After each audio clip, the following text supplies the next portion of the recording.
সবার বাড়িতে তো জন্মাষ্টমী অবশ্যই হয়, কিন্তু আমাদের বাড়িতে জন্মাষ্টমী এবছর হলো রাত 12টার পরে।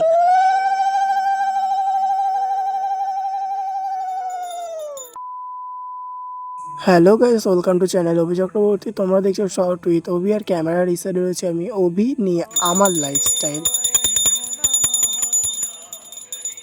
তো এবছর আমাদের বাড়িতে জন্মাষ্টমী হয়েছে, অবশ্যই হয়েছে, কিন্তু সেটা হয়েছে জন্মাষ্টমীর প্রায় 12 ঘন্টা পর। সত্যি বলতে এবছর আমাদের বাড়িতে জন্মাষ্টমী করার মতো একজনের লোক ছিল না, কারণ আমাদের বাড়িতে আমাদের পুজো অর্চনার দায়িত্ব থাকে আমাদের দাদুর উপর। বাবা এবছর কাজের জন্য অন্য রাজ্যে আছে এবং মারও কাজের জন্য আস্তে আস্তে অনেকটা রাত হয়ে গেছিল, আর কোচও যাওয়ার জন্য আমিও সেরকম জন্মাষ্টমী কোনো প্রস্তুতি নিয়ে রাখিনি। কিন্তু বলে না কথায় যে যদি ভগবানের পুজো নেওয়ার ইচ্ছা হয় তাহলে ভগবান নিচে থেকে নিয়ে নেবে। সেরকমই আমাদের বাড়ির সাথে আমার ডান্স প্রফেশনের সাথে একজন খুব ভালো বন্ধু জড়িয়ে রয়েছে, যার নাম আমি এখন ভিডিওতে নিচ্ছি না, কিন্তু কোনো রকম ভাবে সে এবছর আমাদের বাড়িতে আসে। তার যাতায়াত অবশ্য লেগেই থাকে আমাদের বাড়িতে। সে গোপালের জন্য জামা কাপড় নিয়ে আসে এবং তারপর দুপুরে আমরা রিহার্সালে যাওয়ার সময় প্ল্যান করি তাড়াতাড়ি বাড়ি ফিরে আসবো, আর বাড়ি ফিরে এসে গোপালের পুজো করব। এখানে গোপালের মালা এবং গোপালের সাজসজ্জা, জামা কাপড়ের উপর দেখতে পাচ্ছ যা যা রয়েছে সবকিছু আমি নিজের হাতে করেছি। আমাদের বাড়িতে খুব একটা জায়গা নেই, তবু টেবিলের উপর অল্প জায়গার মধ্যে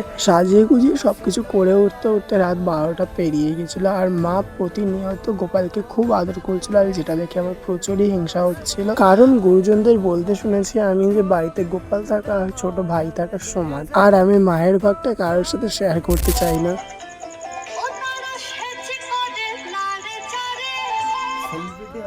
সবাই বলছিল এবছর গোপালের আউটফিটটা সাউথ ইন্ডিয়ান লুকের মতো লাগছে। দেখো, সত্যি কথা বলতে গেলে জীবনে প্রথমবার ওটা আমি নিজে সাজিয়েছি, নিজের ভাবনা চিন্তায় সাজিয়েছি। তোমাদের কেমন লাগলো জানিও কমেন্টে।